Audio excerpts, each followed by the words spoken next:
یوسف علیہ السلام کے قصے کو ہم 12 حصوں میں بانٹ سکتے ہیں۔ اگر آپ کو یہ کہانی پتہ ہے تو آپ سورہ یوسف کی جو کہانی ہے اس کو 12 حصوں میں بانٹ سکتے ہیں، ٹھیک ہے؟ جب میں کالج میں تھا، میرے اسلام کی طرف آنے سے بھی پہلے میں نے ایک کورس اٹینڈ کیا تھا جس کا نام تھا ورلڈ لٹریچر، اور اس کورس میں ہم نے کچھ پلیٹوز ریپبلک پڑھا تھا، ایرسٹوٹل کو دیکھا تھا، حتیٰ کہ ہم نے کمیونسٹ مینیفیسٹو پڑھا، ہم نے کچھ کنفیوشس سے پڑھا، اور حتیٰ کہ بائبل سے بھی کچھ چیزیں پڑھی، اور آخر میں قرآن مجید سے بھی۔ اور اس وقت مجھے عربی نہیں آتی تھی، تو جب ہم نے یہ کورس کیا تو ہماری ایک ہوم ورک اسائنمنٹ تھی جو کہ ہم نے کمپیئر کرنی تھی یوسف علیہ السلام کا قصہ جو کہ جوزف کے نام سے ہے بائبل میں، اور یوسف علیہ السلام کے نام سے ہے قرآن مجید میں، اور جو چیز میرے پاس تھی وہ ان دونوں کتابوں کی ٹرانسلیشن تھی۔ اب واپس آتے ہیں کہ کتنے پارٹس میں نے آپ کو کہا تھا، کتنے حصوں میں آپ اس کو ڈھال سکتے ہیں؟ 12، ماشاءاللہ۔ اچھا، اس سورت کا نمبر کون سا ہے؟ کسی کو پتہ ہے؟ 12واں نمبر۔ جو 12ویں سورت ہے اس کے 12 حصے کیے جا سکتے ہیں، ہے کہ نا؟ عجیب بات۔ پہلا حصہ کیا ہے؟ یوسف علیہ السلام ایک خواب دیکھتے ہیں۔ دوسرا حصہ ہے ان کے بھائی ان کے خلاف چال چلتے ہیں۔ اچھا، تیسرا حصہ بائی دا وے ان کا جو پلان تھا وہ کامیاب ہوا، یوسف علیہ السلام اپنی فیملی سے دور ہو گئے۔ جو تیسرا میجر پارٹ ہے وہ یہ ہے کہ جو وزیر تھا اس کی بیوی نے یوسف علیہ السلام کو اپنی طرف مائل کرنا چاہا۔ پہلا حصہ خواب، دوسرا حصہ تھا بھائیوں کے بارے میں، تیسرا حصہ تھا اس وزیر کی بیگم، چوتھا حصہ یہ تھا کہ اس وزیر کی بیوی نے کچھ عورتوں کو بلایا تاکہ وہ دیکھیں کہ وہ کیوں مائل ہوئی یوسف علیہ السلام کی طرف، اور وہ جو چھری کا قصہ ہے۔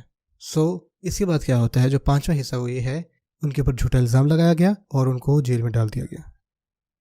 اب چھٹا حصہ یہ ہے کہ اس دور میں جو بادشاہ ہے وہ ایک خواب دیکھتا ہے اور اس کو سمجھ میں نہیں آتی اس خواب کا کیا مطلب ہے۔ اچھا، مجھے بتائیں کہ کون سا جانور اس نے دیکھا تھا خواب میں؟ بتائیں ذرا مجھے۔ کیا؟ ایک گائے کو۔ ماشاءاللہ ماشاءاللہ۔ اب آتے ہیں 7ویں حصے پر۔ 7واں حصہ یہ ہے کہ وہ جو بادشاہ خواب دیکھتا ہے اس کی تعبیر صرف اور صرف یوسف علیہ السلام کرتے ہیں۔ ایک بندہ بتاتا ہے کہ یوسف علیہ السلام ہیں، وہ بہت اچھا خوابوں کی تعبیر کرتے ہیں، تو وہ ان کی تعبیر کرتے ہیں۔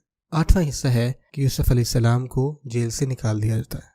9واں حصہ ہے وہ عورتیں، یاد ہے وہ عورتیں جنہوں نے اپنے ہاتھ کاٹے تھے، وہ اپنا جرم قبول کرتی ہیں، وہ یہ قبول کرتی ہیں کہ ان سے غلطی ہوئی تھی۔ 10واں حصہ ہے کہ جو وزیر کی بیگم ہوتی ہے وہ بھی کنفیس کرتی ہے۔ 11واں حصہ کیا ہوتا ہے کہ جو ان کے بھائی ہوتے ہیں وہ بھی یہ مانتے ہیں کہ ان سے غلطی ہوئی، یاد ہے کہ وہی بھائی جنہوں نے ان کو کنویں میں ڈالا تھا۔ آخری حصہ کہ یوسف علیہ السلام کا جو خواب تھا وہ آخر میں پورا ہو جاتا ہے، آخر میں ان کو پتہ لگتا ہے کہ وہ تعویل الرؤیا کیا تھا، اس خواب کی تعبیر کیا تھی، ٹھیک ہے؟ کتنے پارٹس میں نے بتائے تھے؟ 12۔ اب دیکھیں، پہلا حصہ تھا کہ وہ خواب دیکھتے ہیں، 12واں حصہ ہے کہ ان کا خواب اس کی تعبیر ہو جاتی ہے، دوسرا حصہ تھا کہ ان کے بھائی ان کے خلاف ہوتے ہیں، 11واں حصہ یہ تھا، واپس آئیں، ان کے بھائی ان سے معافی مانگتے ہیں اور سبق سیکھتے ہیں، تیسرا حصہ تھا اس وزیر کی بیگم یوسف علیہ السلام کو اپنی طرف مائل کرتی ہے، 10واں حصہ یہ ہے کہ وہی عورت اپنا جرم قبول کرتی ہے، چوتھا حصہ یہ ہے کہ جو عورتیں تھیں وہ مائل ہوئی یا انہوں نے اپنے ہاتھ کاٹے یوسف علیہ السلام کے لیے، 9واں حصہ کیا تھا؟ وہی عورتیں وہ بھی کنفیس کرتی ہیں، 5واں حصہ کیا تھا؟ یوسف علیہ السلام کو جیل میں ڈال دیا جاتا ہے، 8واں پارٹ یہ تھا یوسف علیہ السلام کو جیل سے باہر نکالا جاتا ہے، 6واں پارٹ تھا کہ وہ بادشاہ خواب دیکھتا ہے، اور 7واں حصہ تھا کہ اس خواب کی تعبیر یوسف علیہ السلام کرتے ہیں۔ سبحان اللہ، جب یہ سب نازل ہوا تھا تو یہ ایک کتابی شکل میں نازل نہیں ہوا تھا بلکہ یہ کلام تھا، صرف اس میں کوئی ایڈیٹنگ نہیں، اس میں کوئی ایسا نہیں تھا کہ یہ 12 حصے ہیں، ایسا نہیں ہوا کہ پہلا اور 12واں حصہ رکھا جائے گا، دوسرا اور 11واں رکھا جائے گا، یہ ایز اے سورہ دی گئی، رسول اللہ صلی اللہ علیہ وسلم نے اس کی تلاوت فرمائی، اور دیکھیں صرف اس کی تلاوت میں اتنی پرفیکٹ ایک سیمیٹری آپ کو ملتی ہے۔